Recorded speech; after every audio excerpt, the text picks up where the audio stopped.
Carboniferous period लगभग 359 से 299 million साल पहले रहस्य और आश्चर्य से भरा था।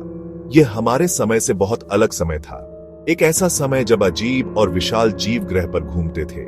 घने उमस भरे जंगलों से भरी दुनिया की कल्पना करो, जहां हवा में विशाल कीड़े भिन भिनाते थे। यह कार्बोनिफेरस था, एक ऐसा युग जो वैज्ञानिकों को आकर्षित करता रहता है और दुनिया भर के लोगों की कल्पनाओं को जगाता है। कार्बोनिफेरस महत्वपूर्ण विकासवादी नवाचार का काल था। समुद्र में मछलियों में तेजी से विविधता आई और शार्क बहुतायत में हो गई। जमीन पर पहले सरीसृप विकसित हुए, कशेरुकी विकास में एक नए अध्याय की शुरुआत हुई। हालांकि कार्बोनिफेरस की सबसे खास बात इसके स्थलीय आर्थ्रोपोड्स, विशेष रूप से कीड़ों का अविश्वसनीय आकार था। कार्बोनिफेरस काल की विशेषता गर्म और आर्द्र जलवायु थी। विशाल दलदल और वर्षावन अधिकांश भूभाग में फैले हुए थे। इन दलदलों में विशाल फर्न, क्लब मॉस और हॉर्सटेल का बोलबाला था, जिनमें से कुछ 100 फीट से अधिक की ऊंचाई तक बढ़ते थे। हवा में नमी भरी हुई थी और सड़ती हुई वनस्पतियों ने पीठ की एक समृद्ध परत बनाई, जो अंततः कोयले के भंडार में बदल गई, जिससे इस काल का नाम पड़ा।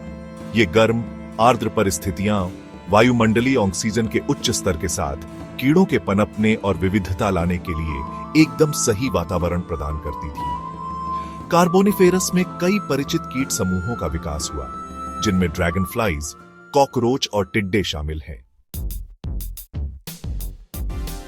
कार्बोनिफेरस के सबसे रोचक पहलुओं में से एक वातावरण में ऑक्सीजन का उच्च स्तर है।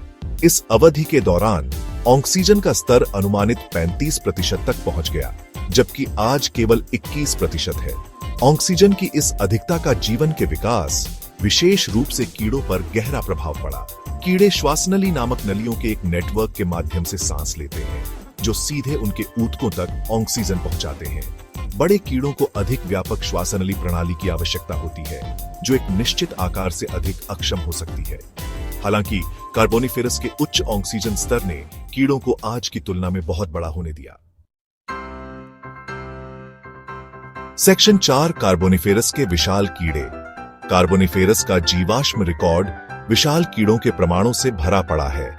शायद सबसे प्रतिष्ठित उदाहरण मेगन्यूरा है, जो एक विशाल ड्रैगनफ्लाई है जिसके पंख 2.5 फीट तक फैले हुए हैं। ये हवाई शिकारी एक भयानक दृश्य रहे होंगे, जो शिकार की तलाश में प्रागैतिहासिक आसमान में उड़ते थे। एक और प्रभावशाली विशालकाय आर्थ्रोप्लेरा था, एक विशाल मिलीपेड जो 8 फीट से अधिक लंबाई तक पहुंच सकता था। माना जाता है कि ये विशाल आर्थ्रोपोड शाकाहारी थे, जो कार्बोनिफेरस दलदलों की प्रचुर वनस्पतियों पर भोजन करते थे।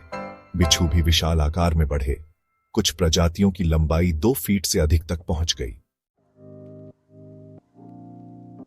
सेक्शन 5, विशाल कीड़े आज क्यों नहीं पनप सकते। कार्बोनिफेरस काल के अंत में ऑक्सीजन के स्तर में गिरावट के साथ ही विशाल कीड़ों का शासनकाल समाप्त हो गया। कम ऑक्सीजन उपलब्ध होने के कारण कीड़े अब इतने बड़े आकार को बनाए नहीं रख सके। पक्षियों और अन्य उड़ने वाले कशेरुकियों के विकास ने भी विशाल कीड़ों पर दबाव डाला, जिससे उनका अंततः विलुप्त हो गया। आज ऑक्सीजन का निम्न स्तर और अत्यधिक विकसित शिकारियों की उपस्थिति कीड़ों के लिए अपने कार्बोनिफेरस पूर्वजों के विशाल आकार तक पहुंचना असंभव बना देती है।